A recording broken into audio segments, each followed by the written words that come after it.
तो का हाल चाल भाई। नमस्कार, हम अंकित सिंह। आप सबके का हाल चाल बा मत बताई जा, काहे कि आप लोग कमेंट तो करते नहीं की जा यार। कमेंट करके बताई जा कि हाल चाल कैसन बा। चलो तो बिना देरी करे मुझे स्टार्ट करेंगे।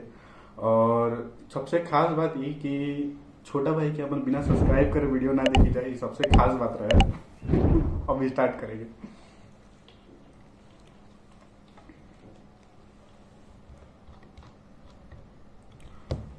नीलकमल पिया के भाई सॉन्ग आइल बा टी सीरीज पे आइल बा, यानी बवाल होबे करी। आग लगा दी सॉन्ग बा, नीलकमल सिंह बा। और नीलकमल सिंह बा बोलता नीलकमल सिंह बाड़न और सिंगर में। और अनु मलिक सॉरी अनु मलिक, अनमोल मलिक भाई, म्यूजिक अनु मलिक ई बान जो सिंगर म्यूजिक में बहुत पुराना से बावन, ठीक बा। बॉलीवुड में और भी होगी तो आप लोग बताइए जा। हम रुक रुक के बोला तनी, थोड़ा सा हो जाला यार, थोड़ा सा हो गया कि माफी मांगा तनी। फ्यूचरिंग में नीलकमल सिंह, आकांक्षा पुरी और अनु मलिक। चलो तो स्टार्ट करेंगे। तो वीडियो जी बहुत लंबा।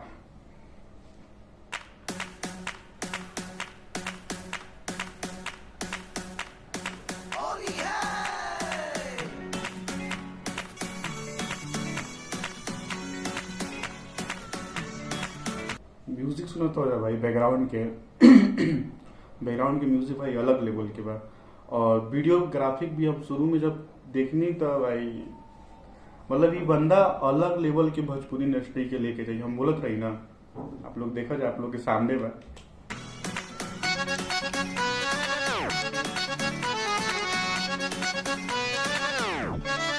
आपन नाम काम से आदमी जानेलन और वो चीज इंगरे खातिर बनल बा।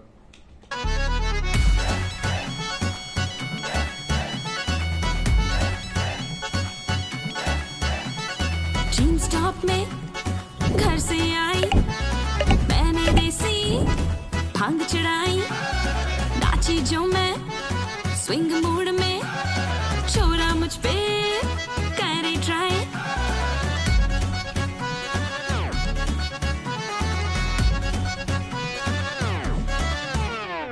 जीन स्टॉप में घर से आई, मैंने देसी भांग चढ़ाई, नाची जो मैं स्विंग मूड में, छोरा मुझ पे करे ट्राई।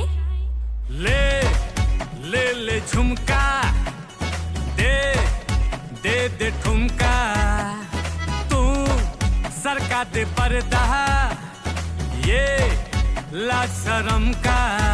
आया होली का त्योहार, मेरे गालों पे रंग रगड़ दे, मैं पुराना मानू यार। आग लगा दी, आग लगा दी, आग लगा दी, आग लगा दी, आंख मार के तूने आग लगा दी, आग लगा दी, आग लगा दी, आग लगा दी, आग लगा दी, आंख मार के तूने आग लगा दी, आग लगा दी, आग लगा दी, आग लगा दी, आग लगा दी, आंख मार के। मतलब सॉन्ग जो बा ना भाई एकदम का बोलल जाए, आग लगा दी। ये अच्छा बैठा था। यही हम बोले वाला रही, या फिर बोले नहीं, या फिर बोलम। का भाई इनका डांस बार का आवाज अभी सुने के मिलल, मतलब बवाल एकदम अलग लेवल के देखे के मिला था गाना ही वाला। आग लगा कुछ दी, तो अलग आग बा। लगा दी, आग लगा दी, आग लगा दी, आग लगा दी, आंख मार के तूने आग लगा दी।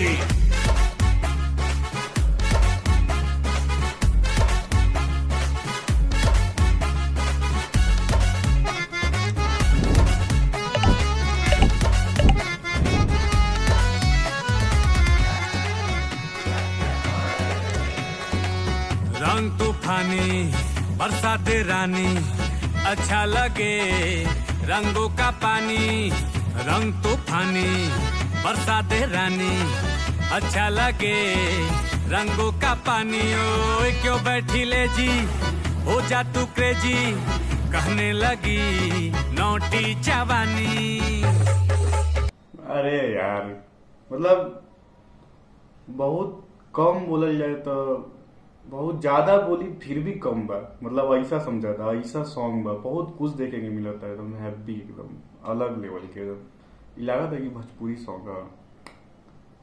भोजपुरी सॉन्ग तो हाईलाइट आया हो ना जाए गलती कोई। लेकिन जानल जाए ना कि नीलकमल सिंह कहाँ के मतलब का काम करेलन, ओकर हिसाब से तो अगर जानल जाए तो पता चल जाई ना कि भोजपुरी सॉन्ग बनावेलन अलग लेवल के। अभी देखा हिंदी सॉन्ग में एकदम मस्त सॉन्ग। कुछ नहीं है जल्दी कोई, कल करेंगे इश्क की बातें, के नाम मस्ती सर पे चढ़ी। तू है कलरफुल, मुझे चढ़ गई चुल, कैसे कर लूं काबू तुझे ओ मेरी बुलबुल। आया होली का त्योहार, मेरे गालों पे रंग रगड़ दे, मैं बुरा ना मानूं यार। आग लगा दी आग लगा दी आग लगा दी आग लगा दी आंख मार के तूने, आग लगा दी आग लगा दी आग लगा दी आग लगा दी आग लगा दी आंख मार के तूने, आग लगा दी आग लगा दी आग लगा दी आग लगा दी आग लगा दी आंख मार के तूने, आग लगा दी आग लगा दी आग लगा दी आग लगा दी आग लगा दी आंख मार के तूने, आग लगा दी।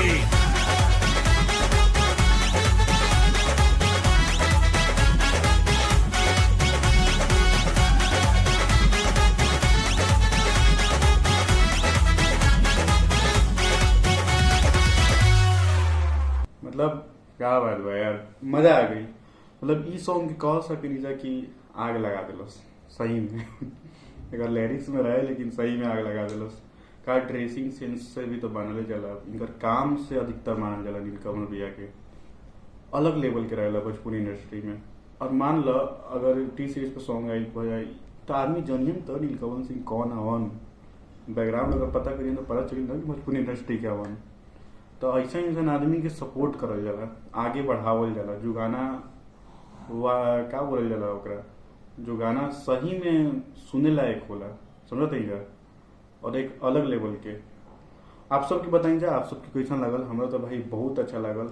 और का हिंदी सॉन्ग में गाना तो ना बीच में भोजपुरी लगा दिलन, भोजपुरी जो मिक्स के लिए वो मजा आई हमरा सुनने में, मजा आई, बवाल बा सॉन्ग। आप सबके बताई जा कि आप सबके कैसा लागल। और आप सब कमेंट करी जाए यार, कमेंट ना करे नहीं जाए, कमेंट करी जाए। और बिना छोटा भाई के सब्सक्राइब करे वीडियो ना देखी जाए, सब्सक्राइब। और हम भरोसा ट्रस्ट वगैरह कर लेना, ट्रस्ट करते सब्सक्राइब करके वीडियो आप देखा तो कम जाए। नेक्स्ट वीडियो में मिलन, लव यू।